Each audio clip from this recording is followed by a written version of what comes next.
Today we are going to talk about pneumothorax further.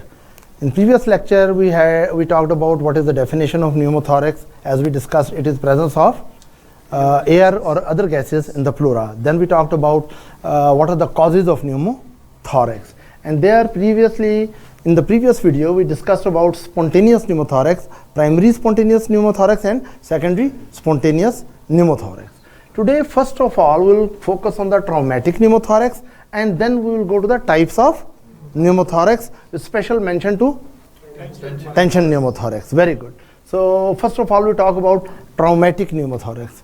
Traumatic pneumothorax is, of course, those kind of pneumothorax which are produced due to some kind of trauma, right, to the pleura and leading to the escape of the air either from lungs to the pleural cavity or trauma to the chest wall and then escape entry of air from outside to the pleural cavity, right?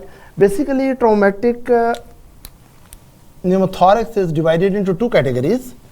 One is non-iatrogenic. Non-iatrogenic, and other type is iatrogenic causes. What is the meaning of iatrogenic? Yes. Iatrogenic, have you heard of it? Or iatrogenic?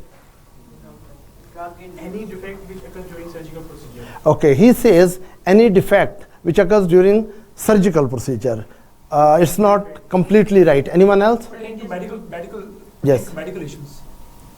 Medical or surgical issues. Due to any medical intervention, whether surgical or medical. Okay, for example, if we do the medical interaction or surgical interaction and remove a gallbladder of a person, right? Do you think it's a iatrogenic gallbladder removal? No. The most important thing which you have to understand when we say that there is iatrogenic cause, right? This is inadvertent. Doctor was not planning for this thing. This is inadvertent, right? Problem created by the medical personnel, healthcare personnel, right? And it may be surgical or medical or pharmacological. For example, you give a person drug to reduce the headache, but if that produces rashes, production of the rashes was not the purpose. It was an inadvertent, unwanted effect. We really not planned for it. In the same way, doctors do certain procedures, right, and they may end up into damage to the pleura and there is pneumothorax, right? Then we will call it iatrogenic pneumothorax, right? For example, if you do pleural biopsy,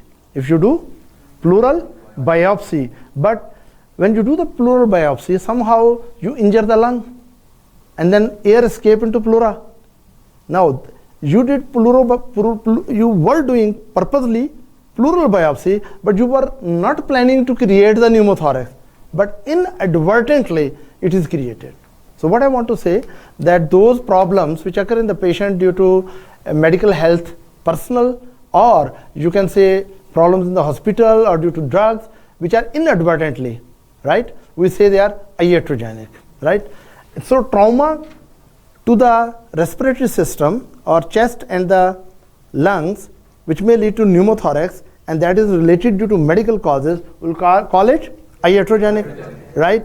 And sometimes there is trauma, but it is not caused by any health personnel, healthcare provider, right? Then we say traumatic pneumothorax is there, but it is not iatrogenic.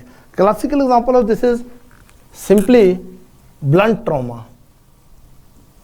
Blunt trauma. Even blunt trauma to the chest, even sometimes non-penetrating injury to the chest can lead to pneumothorax. What could be the most common mechanism?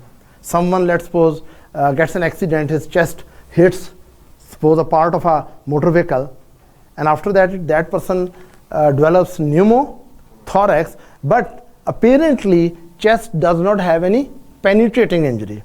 What could be the mechanism? Broken rib. Very good. One of the probability and most common probability in this situation is fractured rib.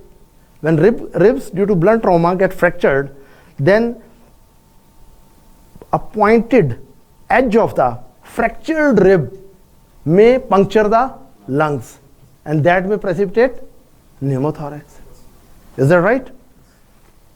Again, I will repeat, blunt trauma, which is even if it is non-penetrating,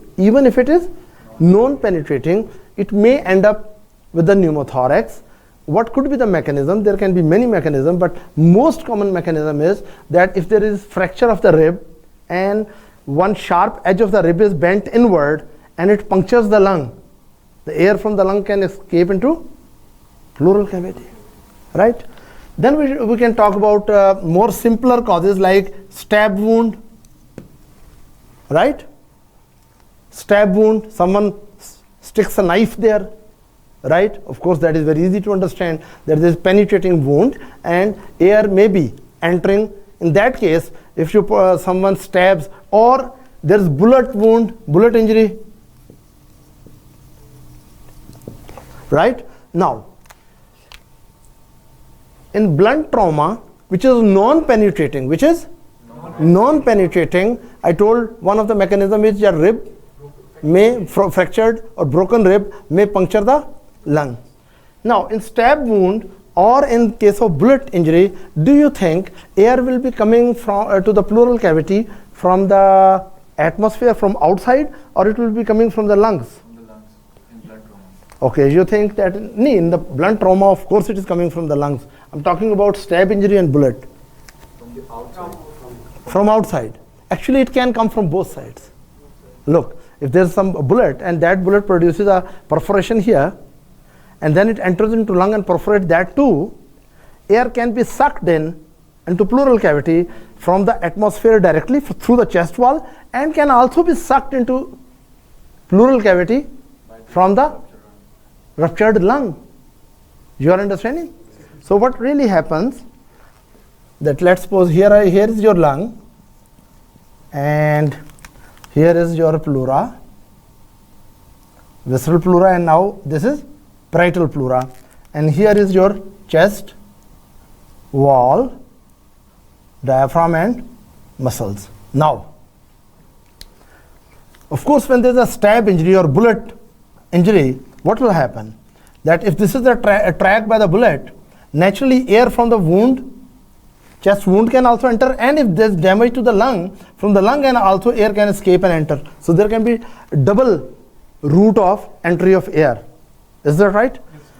So we have talked about traumatic pneumothorax, trauma is there, and non-iatrogenic.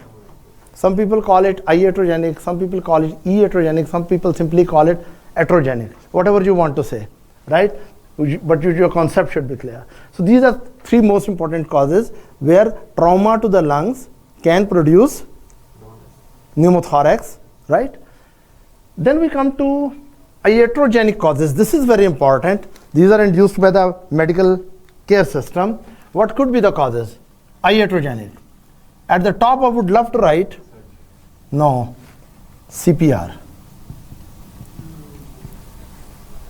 Sometimes when we are doing very aggressive CPR, sometimes ribs can rupture, and those broken edges of the rib again may puncture the lungs and produce pneumothorax, right?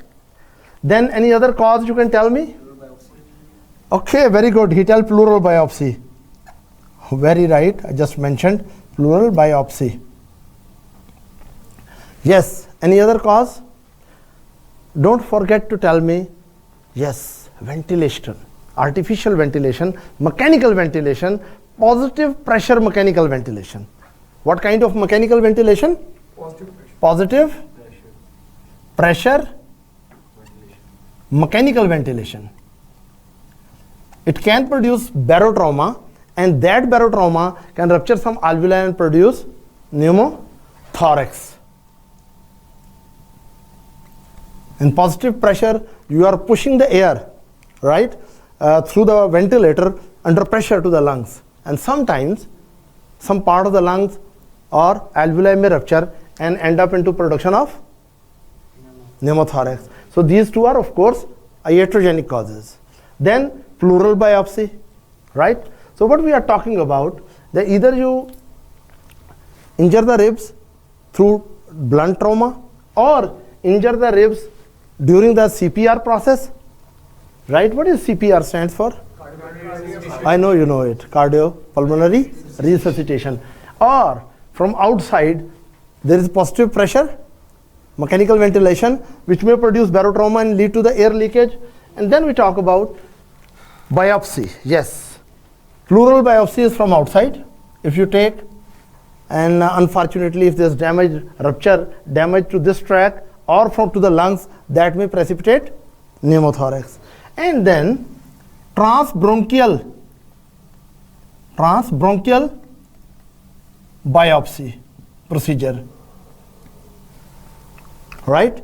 When, for example, in case of some diseases of the lungs, we want to take a parenchymal tissue as a sample from the lung. When we are passing that instrument, which will eventually instrument will reach through the airways, right? But then it will penetrate and take a tissue from the lung while going through the wall of the bronchial system. So we call it transbronchial biopsy, but it may produce puncture of pleura sometimes, right? Or puncture of lung parenchymal tissue damage.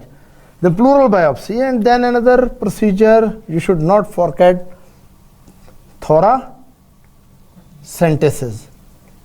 What is thoracentesis? We make a hole where? We make a hole in the thorax, then thoracentesis. Someone will tell me with a better explanation what is thoracentesis. Thoracentesis is basically a procedure by which we drain the intrapleural fluid,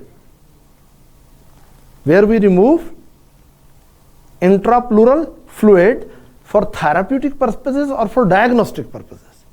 Sometimes there is pleural effusion, right? And we pass a needle and we want to remove some fluid from the pleural cavity, and that fluid may be sent to the laboratory, right? Then we say it is diagnostic thoracentesis. Or the fluid there needs to be drained if there's massive what? Pleural effusion. And we need to remove the fluid from the pleural cavity to reduce the pressure on the lungs, to improve the ventilation. So that is thoracentesis. So how many causes do you know? If you forget everything, please don't forget these two causes.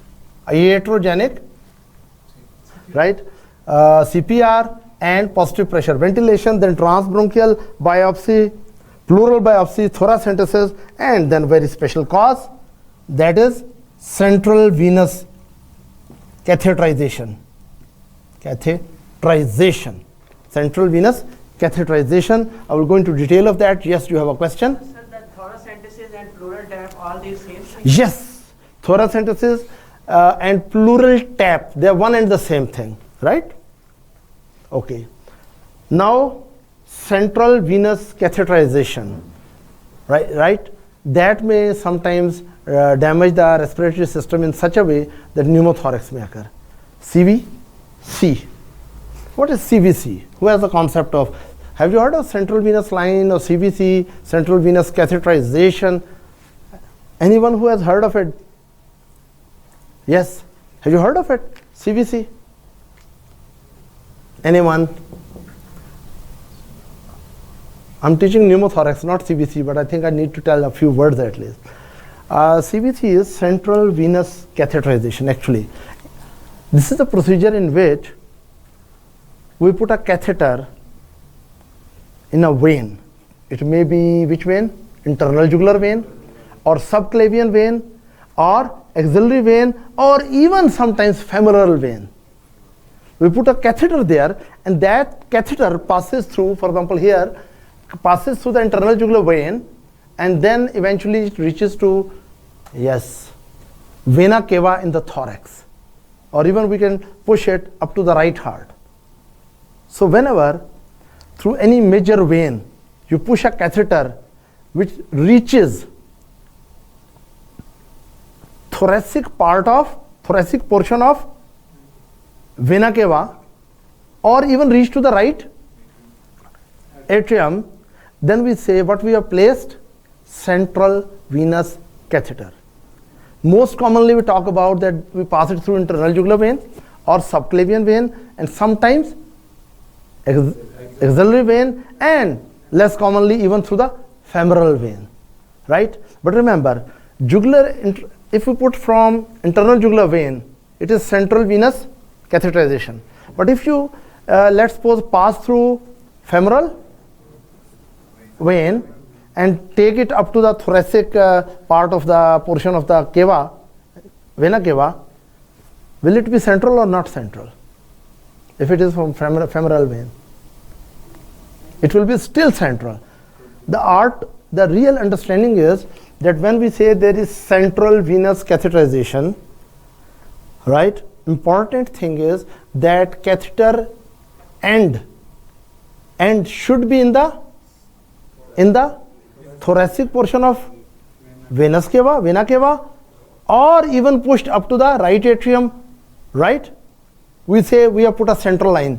It doesn't matter, it will be still central line because it is present in the center.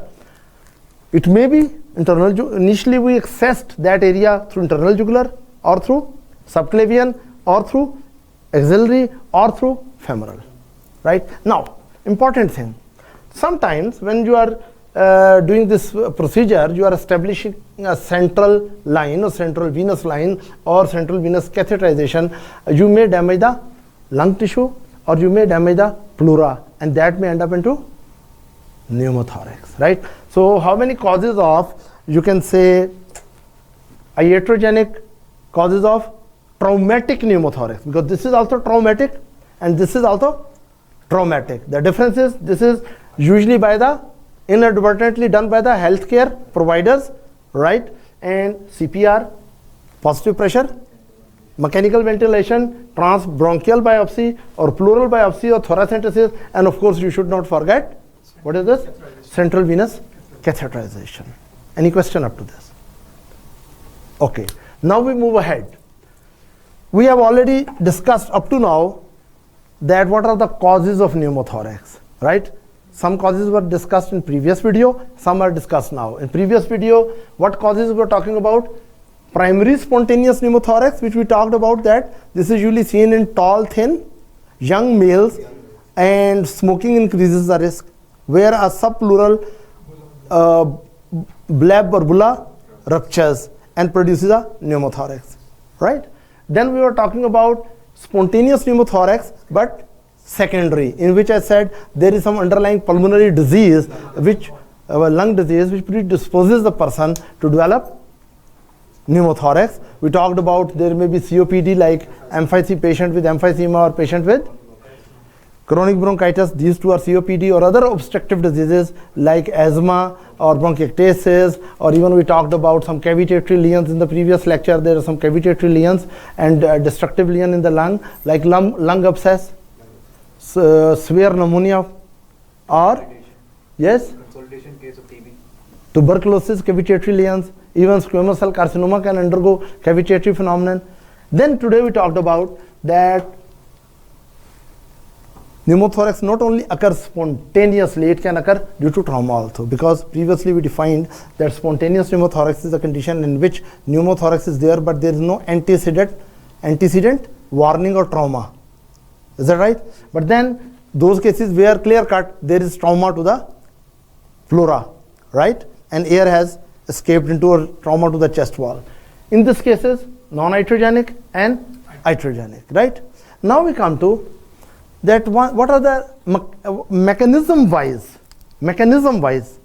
what are the types of pneumothorax? Up to now we talked about types of pneumothorax according to the etiological, right? So etiologically we discussed that there can be spontaneous pneumothorax and there can be traumatic pneumothorax, and spontaneous primary can be there and spontaneous secondary can be there, and traumatic pneumothorax can be non-iatrogenic and iatrogenic. Is that right? But then once pneumothorax establishes, after that how the pleural air in the pleura and the entry point from where the air is entering into pleural cavity, how that point behaves, This is very important. The point through which what is happening? Air is entering into pleura. How that entry point behaves during respiratory cycle, that also subclassifies what? Pneumothorax. Let me explain what are those, right? Actually, there are three types of pneumothorax according to the types. There is closed pneumothorax, there is open pneumothorax, and then there is tension pneumothorax, right? So we'll talk about types of pneumothorax depending upon the underlying mechanism, right? Now we'll talk about the types of pneumothorax. First of all, I will talk about the closed pneumothorax. Closed pneumo. Then we'll talk about open pneumothorax. And then we'll talk about, yes, tension pneumothorax. Now, closed pneumothorax. What is your, what really you have any concept? What is closed and open pneumothorax? Anyone who has a concept? Yes. I think you people don't like pneumothorax, am I right? Yes. Have you heard of these terms? Closed pneumothorax, open pneumothorax, and tension pneumothorax. Yes. I think in closed pneumothorax, the pleural cavity is intact. There is no rupture of pleural cavity. Okay, let me tell you before you tell me so many new things. Today you are hot. So, let's suppose here is your lung, right? Here is your which pleura? Visceral pleura, which is in intimate relationship with the, and this is visceral pleura, right? Now, let me explain the closed pneumothorax. Here we put, yes, some ribs, right? Intercostal muscles, diaphragm. Now, listen carefully. Let's suppose in this person, point of entry was here. There was bleb here. You remember that in previous lecture I told you there can be pleural or subpleural bleb. There's an air-filled space. Let's suppose this bleb ruptures. When this ruptures, air will enter into pleural cavity. This air has entered into pleural cavity. But once the air has escaped, after that, spontaneously, this point through which air has entered, that closes. Or I will give you another example. Let's suppose there was some injury here, right? And air from outside entered here, right? Now, this is the, what is this? Opening through which air is going. Let's suppose this is the opening due to trauma where air is going, right? Now, after the injury, for example, someone put a knife and knife is pulled out, then if this point seals automatically,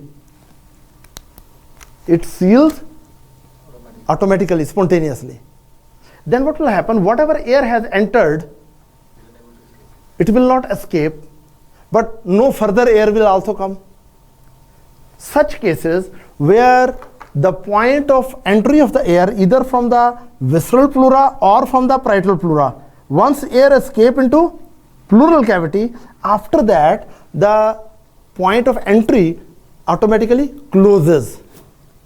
Then we say this is pneumothorax, but it is closed pneumothorax. What is it? Closed pneumothorax, right? So what is closed pneumothorax? If I'm going to have pneumothorax, I will wish I should get closed, not the other types. Most commonly, closed pneumothorax, classical example is primary spontaneous pneumothorax, where a bleb ruptures, air enters into pleural cavity, then automatically that visceral pleura point seals off, or that closes off. Now here, the air will be trapped here, but it is not going out, right? It is not going out through the point from where it came, right? And no more air is coming. So air is trapped within the pleural cavity, some amount of air. In this case, this is, again repeat, what type? Closed pneumothorax. In closed pneumothorax, if it is not very large, if it is a small closed pneumothorax, usually air gradually absorbed through the pleural walls, and over time pneumothorax disappears. Lungs again re-expands. Again listen, closed pneumothorax. In closed pneumothorax, what happens, once air has entered into pleural cavity, after that the point of air entry closes spontaneously, right? So no more air is entering through that point, and air is not even escaping from that point. So in a way, air is into a closed system, but air will gradually absorb through this. Sometimes then usually we just, if it is not a very large amount of air, small amount of air, we just wait and see, and it will be absorbed. Sometimes to enhance the rate of absorption, we give the person oxygen. To increase the rate of absorption in some pneumothorax, we give oxygen. What do you think? How oxygen will help, high concentration of oxygen will help the air to be absorbed? First of all, tell me, yes. Hyper respiration. Anyone else? I'm saying in pneumothorax patients, one of the treatment modality is you give oxygen. How the oxygen can help in relatively faster absorption here from air from here and re-expansion of lung. Concentration of oxygen is higher. Okay, when you give oxygen, concentration of oxygen will eventually here also will become higher. It may be closed or even, right? Now, how that will help to absorb? Listen, before you tell me totally new way. Actually what happened, when we say air is trapped, you know, air is 79% nitrogen, almost. Nitrogen is slow absorber. It does not absorb very rapidly, right? Oxygen absorbs far more rapid way as compared to nitrogen. When we are giving the person oxygen, gradually here oxygen concentration increases and nitrogen concentration drop, and whatever trapping is there, that will go under absorption process fast. Is that right? So again I will repeat that one of the treatment in case of stable cases of pneumothorax, that we give high concentration of oxygen, especially in those cases where from lungs diseases air has escaped into pleura. It means that is secondary spontaneous pneumothorax, right? So is that clear? Yes. Sir, in closed pneumothorax, no new air is being entered into the pleural cavity. So how the concentration of oxygen rises in that cavity? The thing is that no new air is escaping here through the entry point, but actually walls of the pleura, right, they do have some exchange. As we say, if air is left here, from here it can absorb, and if high concentration of air is here, actually what is happening? Some air is being absorbed and some is still escaping once this is separated. By giving a lot of oxygen, we are raising the concentration of oxygen here, right? This is possible in primary pneumothorax spontaneous, and it can be spontaneous secondary pneumothorax. Is that right? The purpose of role of oxygen is that you increase the concentration of oxygen here and decrease the partial pressure of nitrogen, right? That will end up into faster absorption because nitrogen is slowly absorbed and oxygen is more rapidly reabsorbed. I must use the word, right? Secondly, in this case, when it closes, okay, this was the flap and this flap closes here. What will be the pressure in the pleura?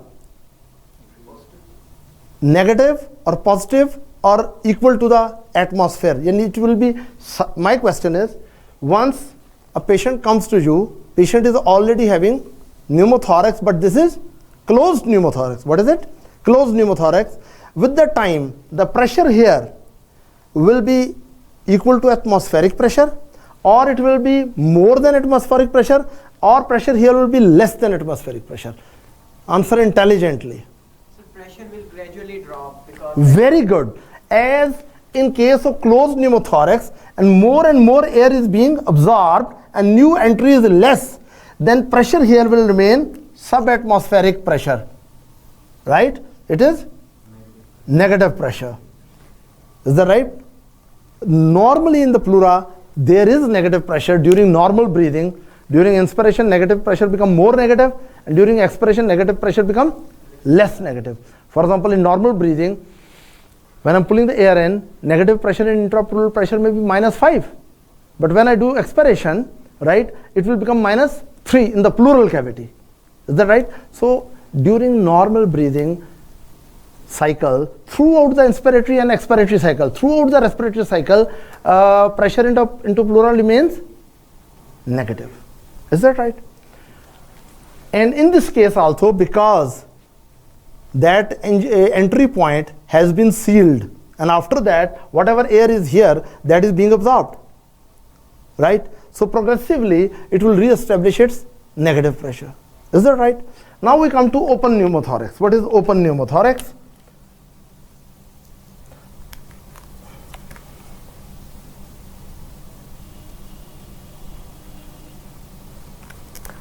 Now open pneumothorax. In open pneumothorax, what happens?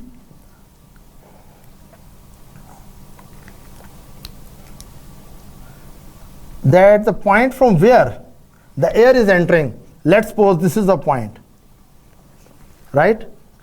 This point may be from chest wall, or there may be damage to the part of a lung and air has entered from here, either from here or from here, right? If enters here, air enters into pleural cavity, it loses its what? Negative pressure, and air is trapped over here, we say there's pneumothorax. But if this entry point during inspiration and expiration is not closed, rather behave as a two-way tunnel for the air, what will happen? That during inspiration air will go in, and during expiration some part of the air will come out. Then during inspiration air will go in, during expiration air will come out. This type of pneumothorax, where the point through which the air enters into pleura, this point remain open throughout the respiratory cycle. That this point remains open during inspiration as well as during expiration. Here air in the pleura will be equilibrating with the air either in the outside the chest wall or equilibrating its pressure with the air present in the airways in the lungs, right? This is called open pneumothorax. This is a two-way pneumothorax, right? We call it open pneumothorax. Let me write, in closed pneumothorax we call it, I can say it's what is no-way pneumothorax. What is it? Once the air has entered, then there is no way to rapidly escape. No-way pneumothorax. But this is two-way pneumothorax. Two-way entry point. Okay. Now, in this case, the air in the pleura pressure, the pressure, intrapleural pressure will be equal to the atmospheric pressure. Here it will be always, from the beginning, with little absorption, pressure in case of closed will be subatmospheric. Intrapleural pressure will be subatmospheric. Here intrapleural pressure will be equal to atmospheric pressure. It will be, intrapleural pressure will be, intrapleural pressure will be equal to atmospheric pressure. Is that right? We call it open pneumothorax. Here I want to mention one thing. In case of closed pneumothorax, chances of development infection in pleural cavity is less. But in case of open two-way pneumothorax, chances of developing the infection is more. Right? So now you know the difference between open and closed pneumothorax. If entry point releases the air into pleural cavity and spontaneously closes, what kind of pneumothorax is there? Closed pneumothorax. But if entry point remains open throughout the respiratory cycles, and during inspiration air comes in, and during expiration it escapes out. Always some air is sucked in, and during expiration some air is escaping out. In this case, we'll say two-way passages there. We call it what kind of pneumothorax? Open pneumothorax. Is that right? Now we come to the most dangerous complication of pneumothorax. That is the tension pneumothorax. Why we call it tension pneumothorax? Because when doctor sees such patient, doctor develops tension or what? No, sir, Doctor does not develop tension. Okay, nurse develop tension. Why we call it tension pneumothorax? patient is in stress.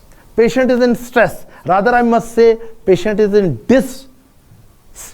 Distress, doctor. So sometimes And doctor should also become distressed to manage this. Remember one thing. Tension pneumothorax is a type of pneumothorax in which air in the pleura is under tension. Trapped air is under tension, under high pressure. And if you suspect, now I will ask a question to one person. If you suspect that there is a person, the patient has come to you and patient has a history of sudden chest pain, and after that patient developed dyspnea, right? And when you examine the chest, you suspect, I will tell you what are the findings in chest later, you suspect that there is tension pneumothorax. My question is, with this young man, that which investigation you will order first of all? Yes, please. Pneumothorax can be detected on chest X-ray, can be detected by ultrasound, and with very big detail, it can be detected by CT scan. My question is, I really want to hammer this in your mind, this question, and its right answer, that if a person comes with chest pain and severe dyspnea, and you find you have some findings in the chest, which I will tell you later, and you suspect that there is tension pneumothorax, you should immediately refer the patient for X-ray, chest X-ray, or ultrasound, or CT scan, or what should you do? CT scan. CT scan. Remember, you may receive the dead body back. This is very emergency condition. It's a very emergency condition. This is what I want to hammer in your mind, right? In your cerebral cortex, even into your cerebral cortex. That once you suspect tension pneumothorax, I have not explained what exactly it is, but I'm telling you, once you suspect what? Tension pneumothorax, you should be under tension. You should not send the patient for any investigation. Every minute counts. The immediate step which a good doctor or a healthcare provider will do, that is decompress the chest immediately. Immediately find some wide bore needle and push it through second intercostal space in mid-clavicular line on the suspected side of pneumothorax. Stick the needle, and if lot of air come out, diagnosis is confirmed. And it's not only about diagnosis. When air will come out, pressure on the lungs will be reduced. And that may be life-saving. I will explain. Because if tension pneumothorax is not rapidly managed, it will end up into ventilatory failure, severe hypoxemia, and also cardiovascular collapse. I will tell you the mechanism. But first you remember one thing, that when we say there is tension pneumothorax, healthcare provider, as soon as he suspects there is tension pneumothorax, healthcare provider should be himself or herself under tension, right? Not sending the patient for any investigations, because it will waste very, very important time. You are understanding? Next time in your life, it means you should know how to clinically diagnose tension pneumothorax. To make a diagnosis of tension pneumothorax, you are not supposed to depend on the labs, investigation. A very good doctor, even very good nurse, rather every nurse and every doctor, every medical health care provider should be able to suspect and make a reasonable suspicion of tension pneumothorax. Is that right? Now what's wrong in the tension pneumothorax? I told you in closed pneumothorax, once the air has escaped here, it is no way. Right? The point through which the air escaped, that has been closed. In open pneumothorax, there was two-way air passage. Right? That air will enter into pleural cavity during inspiration and escape during expiration. Do you think here, because air has an escape way, Whatever enters, some of it also escape. So here the air is not developing tension. Let me tell you how the air may develop tension in the chest. Look here.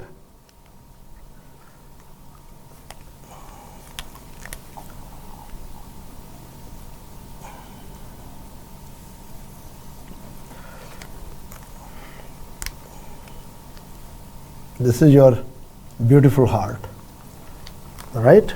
And here is your cable system. Superior vena cava coming from here and inferior vena coming from here. Now you imagine what has happened here. It's a very bad situation, very, very bad looking. Okay, let me draw it again more clearly. What happens in tension pneumothorax? First of all, I must draw the right heart.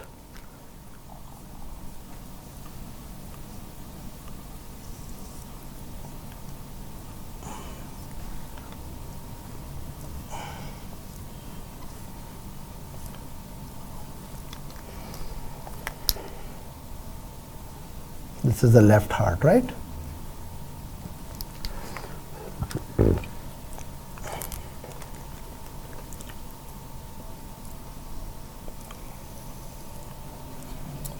This is supposed normal first of all.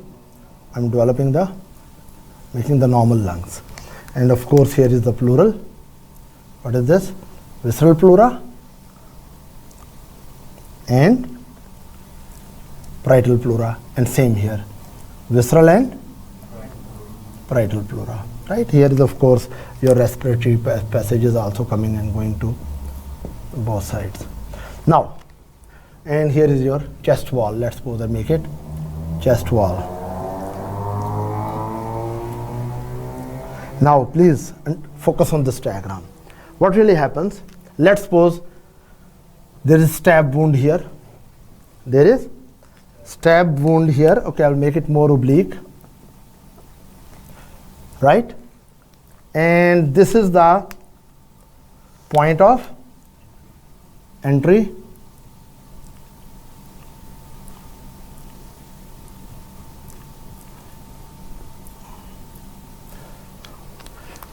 Now, just imagine that once, let me correct it a little bit. Let's suppose air is coming from chest wall, right? This is your, which pleura? Visceral. And what is this pleura? Parietal. Now you imagine this is our entry point.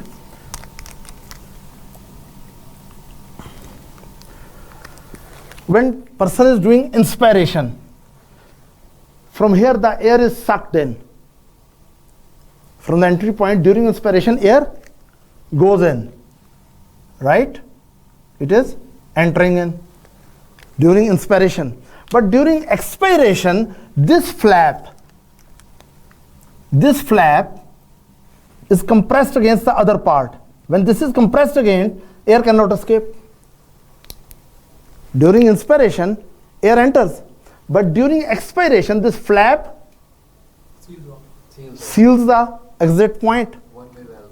So it converts into one-way valve. It's not two-way anymore. With every inspiration, it will take the air in. With every inspiration, a little air will come in. But during expiration, it automatically seals and air cannot go out. So what happens? With every respiratory cycle, air will progressively enter into this. When air will enter, it will lead to collapse of the lung. It will lead to collapse of the lung. And with the time, there may be so much air that, first of all,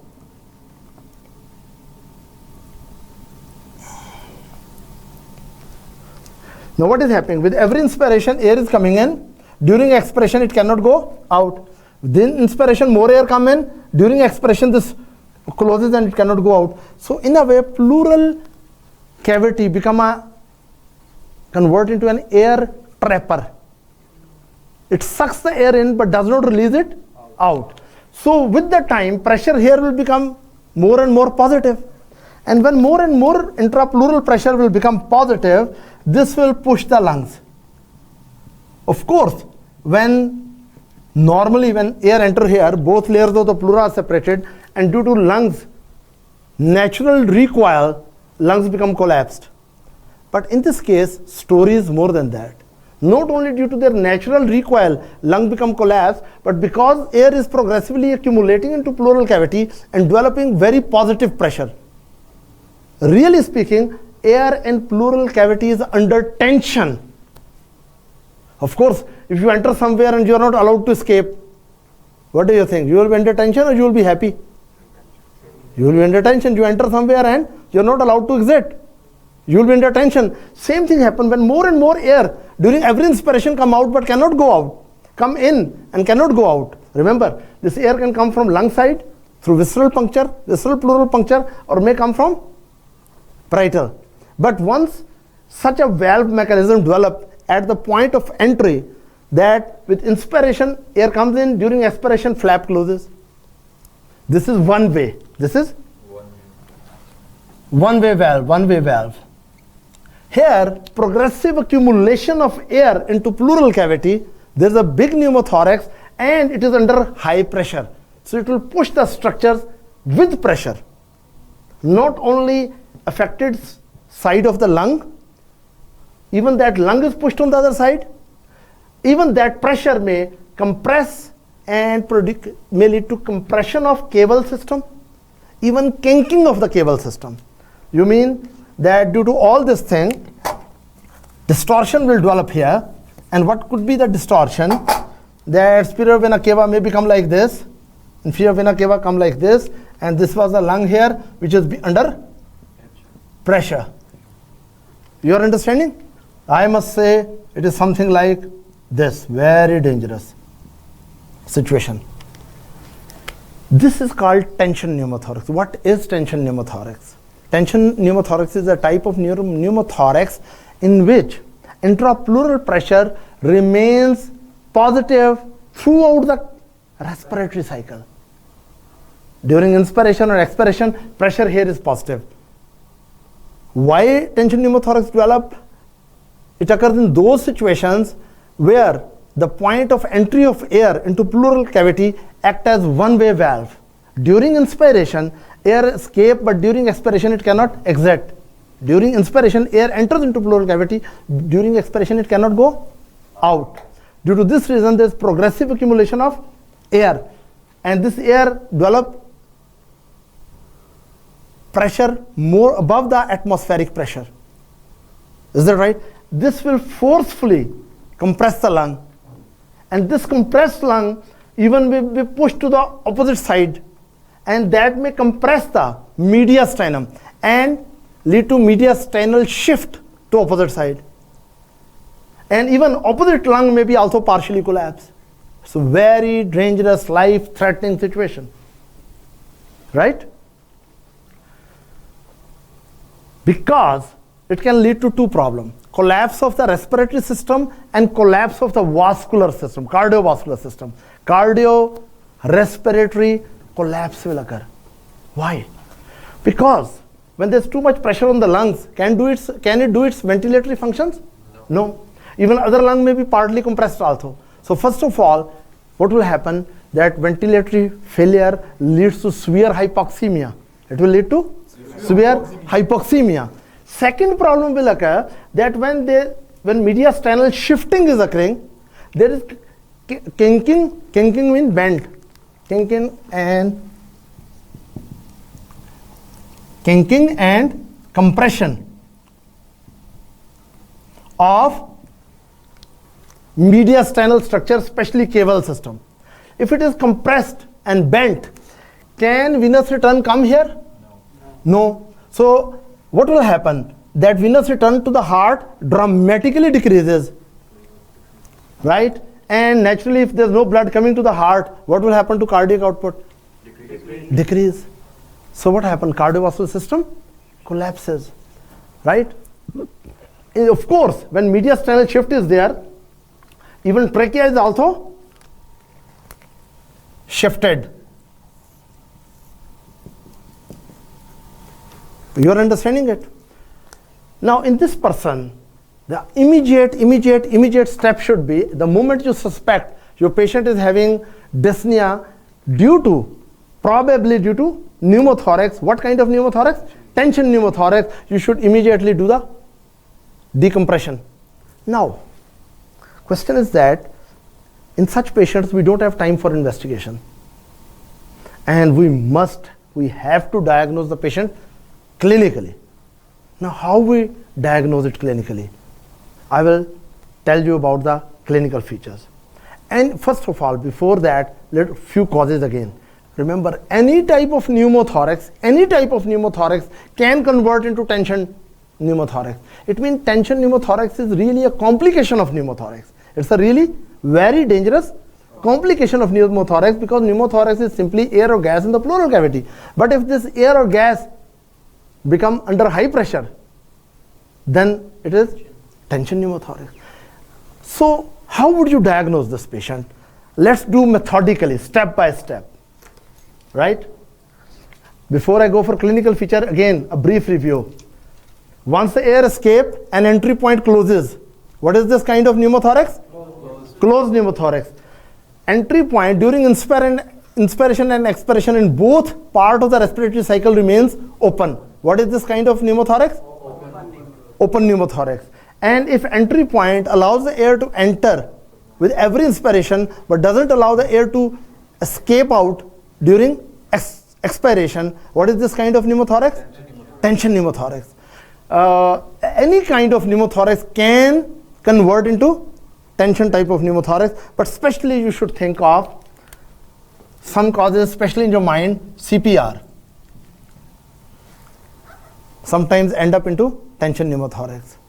Positive pressure, mechanical ventilation. Positive pressure, mechanical ventilation. Then trauma, chest trauma, and then any other cause, but at least these three should be in your mind. That is, suddenly patient develops severe dyspnea and other features of tension pneumothorax, and patient is on, what is this?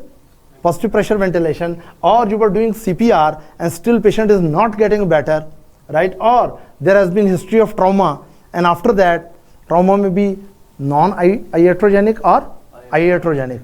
So, and after that patient develop the classical features of tension pneumothorax, immediate intervention, right? It's medical emergency. Now, what are the clinical features? Listen, this patient is undergoing a major problem, right? Breathing is difficult, severe problem in breathing. With that, in severe cases, there is also cardiovascular system is collapsing. Is that right? So when you look at the patient, patient looks very distressed, anxious. In very advanced cases, maybe even cyanotic. And sympathetic overflow, diaphoresis, sweating. You see a patient which is having tachypnea. Rather, I must use the word patient under respiratory distress, because you will find that patient is fighting for the breathing with the help of accessory muscles of respiration. Patient is activating all his accessory muscles of respiration, right? So patient is under, when you look at the patient, patient looks under respiratory distress, anxious, initially pale due to sympathetic overflow, and then in advanced cases eventually cyanotic, severe hypoxemia, and with that sweating, diaphoresis, right? You immediately check the vitals, pulse. It will be weak or strong? Weak. It will be weak. Cardiac output is dropping, but rapid pulse, right? Weak, rapid, weak, rapid and weak, thready pulse. You check the blood pressure, it is progressively falling. Is that right? Then you look on the neck. Neck veins will be distended. Gorgeous? Engorgement. Oh my God. Sure.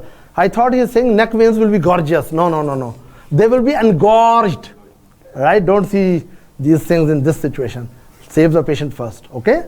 So again, patient under high stress, rather respiratory distress, pale, cyanotic, sweating, it means there is something seriously wrong, right?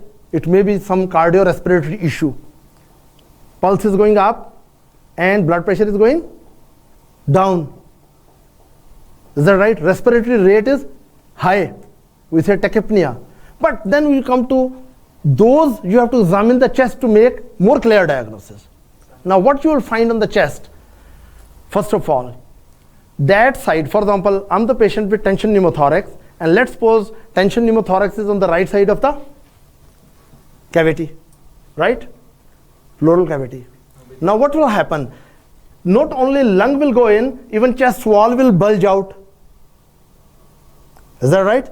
So chest wall will bulge out, and movement of the chest wall on the affected side will be less, reduced.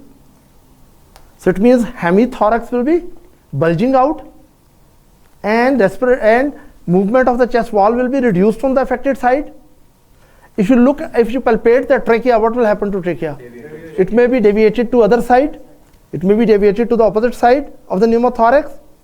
And after that, if you do percussion, this area where there's a lot of air, this will be hyper-resonant. It will be hyper-resonant. Even this air trapping area may enlarge so much that area of cardiac dullness is pushed on the other side, and in right sided tension pneumothorax, even diaphragm and liver are pushed down. Right? But up to now, what were the most important sign here? Deviation of the trachea. Deviation of the trachea, shift, mediastinal shift, which can be, so patient dyspneic, under distress, right? Pulse going up but weak, blood pressure going down. Immediately check, first of all, what is this? Trachea, is it central or not?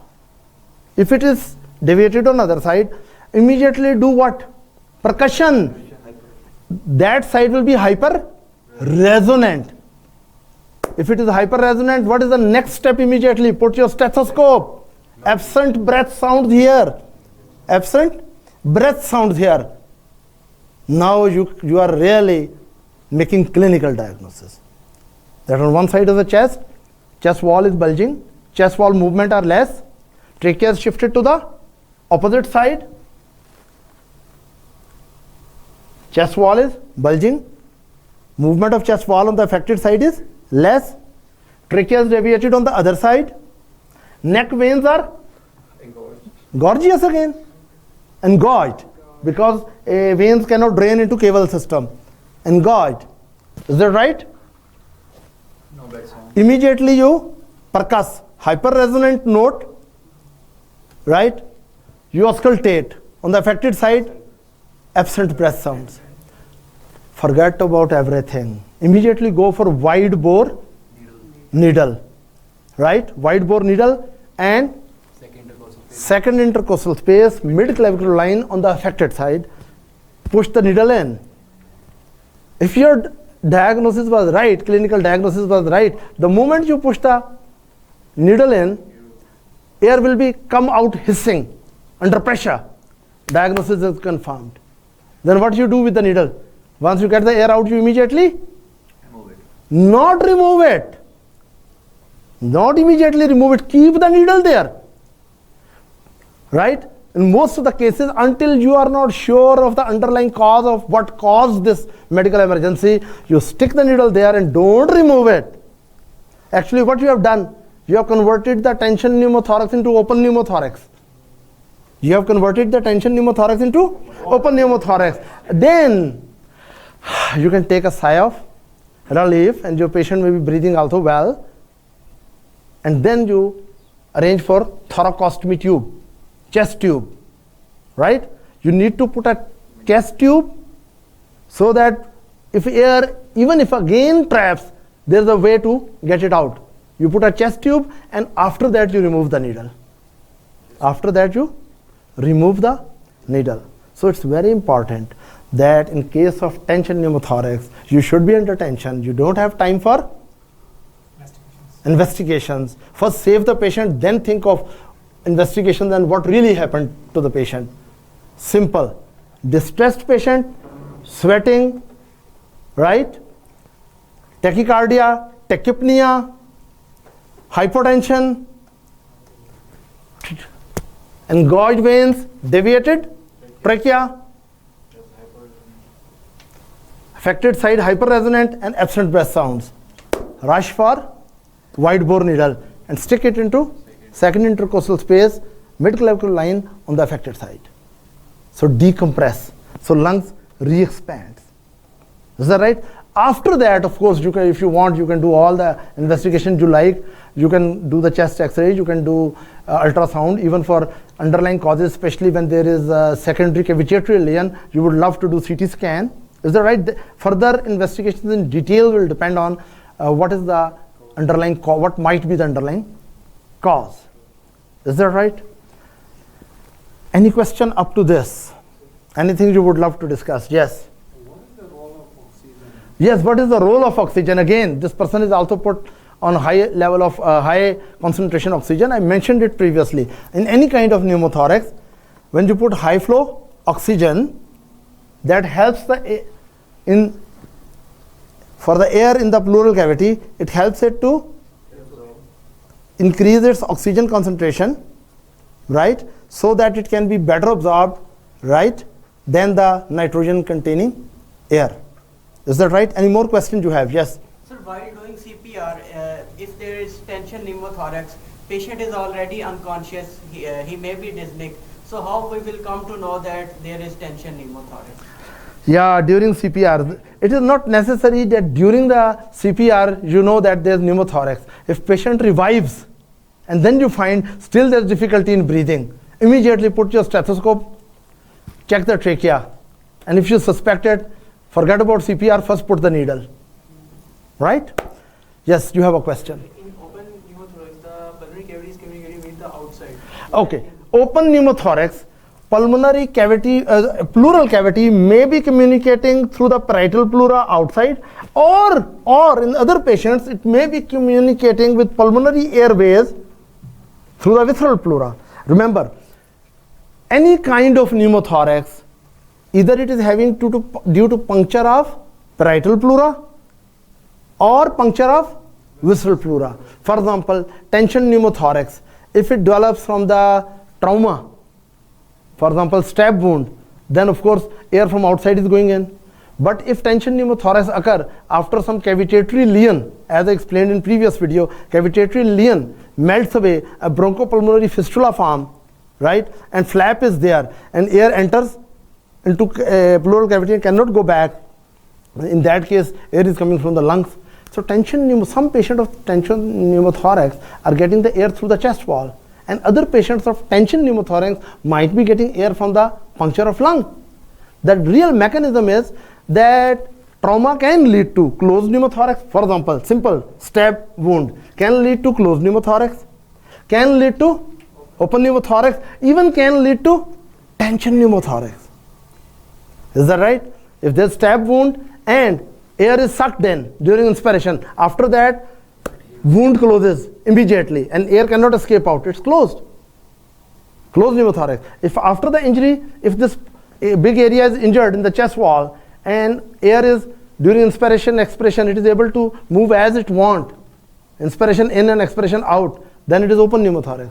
But if oblique wound is there and flap is in such a way, during inspiration air goes in, during expiration it cannot out, this will be tension pneumothorax. In transbronchial biopsy, tension pneumothorax can occur? Yes, in transbronchial biopsy, tension pneumothorax can occur, but more commonly other types of pneumothorax. Remember, any kind of pneumothorax can convert into tension, but probabilities are different. For example, if bleb rupture, chances of tension pneumothorax are extremely low, right? But if there is, let's suppose, positive pressure ventilation and patient develop pneumothorax, chances are that it may be tension pneumothorax. You need to act fast, right? So these are the basic concepts about the pathophysiology related with the pneumothorax. Class dismissed. Thank you.